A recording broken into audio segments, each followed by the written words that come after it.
Assalamualaikum warahmatullahi wabarakatuh. Perkenalkan, nama saya Ila Nuraini dengan NRP 15/2023/008. Jadi pada kesempatan kali ini saya akan menjelaskan terkait pemahaman ANN. Nah, pada bagian ini saya akan menjelaskan terkait hasil eksperimen training ANN itu sendiri dengan arsitekturnya. Pertama, saya menggunakan dua input yaitu X1 dan juga X2, dan satu hidden layer dengan satu neuron menggunakan aktivasi relu, serta satu output layer dengan satu neuron menggunakan aktivasi linear. Loss function yang digunakannya adalah MSE dan optimizer yang digunakan adalah ADAM, serta metrik yang dipantau adalah mean absolute error. Nah, di sini saya melatih model dengan 3 jumlah epoch yang berbeda, di mana ada 1000, 5000, serta 10.000.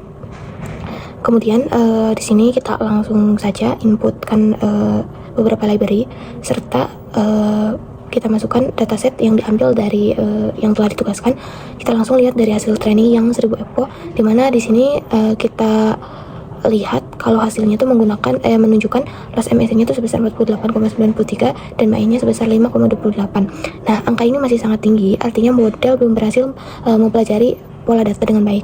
Nah, kalau kita lihat hasil prediksi terlihat jelas ada beberapa yang meleset cukup jauh. Misalkan untuk input 2,1 yang seharusnya menghasilkan 12, model hanya memprediksi 4,2. Begitu juga dengan input 3,1 yang seharusnya 16 hanya diprediksi 4,47. Nah, ini menunjukkan bahwa dengan 1000 epoch saja proses optimasi ADAM belum cukup waktu untuk menggeser bobot dan bias menuju titik optimal, di mana model masih tahap awal pembelajaran sehingga errornya masih besar. Bisa kita lihat dari hasil prediksi dan juga aktualnya, di mana nilai prediksi sangat jauh dari nilai aktual. Nah, kemudian lanjut kita ke hasil training yang 5000 epoch, di mana di sini mulai mendekati pola. Selanjutnya di sini hasil training dengan 5000 epoch menunjukkan peningkatannya yang cukup signifikan, di mana loss turun drastis dari 48,93 menjadi 0,162, dengan MI-nya turun dari 5,28 menjadi 0,31. Ini artinya penambahan jumlah epoch membuat model semakin mendekati pola dengan data yang sebenarnya. Nah, dari hasil prediksi angkanya sudah jauh lebih mendekati dari si nilai aktualnya. Misal di sini input 1,2 yang seharusnya 6 sekarang diprediksi 5,72. Input 2,1 yang seharusnya 12 sekarang sudah mendekati 11,73. Bisa kita lihat sendiri dari nilai prediksi dan juga aktualnya, di mana nilai prediksi ini udah mulai mendekati nilai aktual kayak gitu. Namun si model ini juga masih belum sepenuhnya konvergen, masih ada selisih kecil dari setiap prediksi. Bisa kita lihat di sini. Nah, ini menandakan proses training masih bisa dilanjutkan untuk hasil yang lebih presisi seperti itu. Nah, selanjutnya di sini saya menggunakan 10.000 epoch, di mana model di sini udah konvergen sempurna, di mana hasil training dengan 10 epoch udah menunjukkan performa terbaik dan juga udah konvergen, di mana loss di sini turun menjadi sangat kecil yaitu 0,0006 dan MI-nya hanya sekitar 0,0012. Ini menunjukkan model sudah konvergen dan juga berhasil mempelajari pola data dengan sangat akurat. Nah, bisa kita lihat sendiri dari hasil prediksi dan hasil aktualnya, di mana udah hampir mirip-mirip dengan nilai aktualnya. Bisa kita lihat ini cukup sama antara hasil prediksi dan juga hasil aktualnya seperti itu. Ini untuk hasil ANN, di mana dengan arsitektur satu hidden layer. Selanjutnya saya akan mencoba untuk yang 2 hidden layer. Selanjutnya di sini untuk yang 2 hidden layer, pertama-tama sama saja kita inputkan dulu library dan juga datasetnya yang sesuai dengan soal. Nah, pertama pada percobaan kali ini yang berbeda itu arsitektur modelnya, di mana model yang digunakan di sini terdiri dari 2 neuron input serta 2 hidden layer yang masing-masing berisi 2 neuron dengan fungsi aktivasi relu dan suatu output layer dengan fungsi aktivasi linear, karena kasus yang dijelaskan di sini adalah regresi. Pertama sesuai yang saya bilang sebelumnya, di mana di sini arsitekturnya pertama ada 2 input X1 serta X2, ada 2 hidden layer serta ada output layer. Nah, pertama langsung saja kita lihat di hasil training yang 1000 epoch.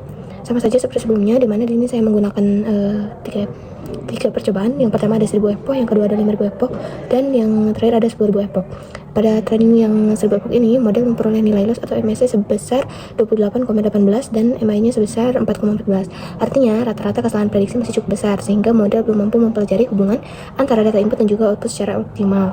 Nah, sebagai contoh di sini kita bisa lihat atau bandingkan pada hasil prediksi dan juga aktualnya, di mana data pertama diprediksi 4,87 sedangkan nilai sebenarnya adalah 6, terus di data keempat diprediksi 5,31 sedangkan nilai sebenarnya 12, dan di data ketujuh diprediksi 6,78 sedangkan nilai sebenarnya 16. Nah, terlihat bahwa beberapa prediksi masih jauh dari nilai aktualnya. Hal ini menunjukkan bahwa proses training belum konvergen di 1000 epoch.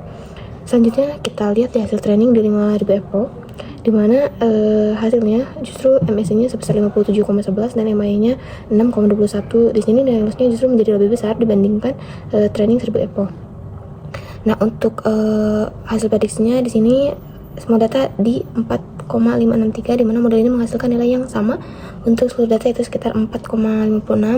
Kenapa? Hal ini menunjukkan bahwa jaringan mengalami kegagalan belajar kemungkinan besarnya akibat neuron pada hidden layer mengalami didrill, sehingga output hidden layer menjadi 0. Akibatnya output layer hanya menghasilkan nilai bias sehingga semua prediksi menjadi sama. Nah, artinya pada epoch 5000 ini hasilnya belum konvergen atau belum cukup bagus. Selanjutnya kita lihat di hasil training yang 10.000 epoch. Nah, ketika kita meningkatkan jumlah epochnya ke 10.000, hasilnya MACD-nya di 0 dan MAE-nya sama.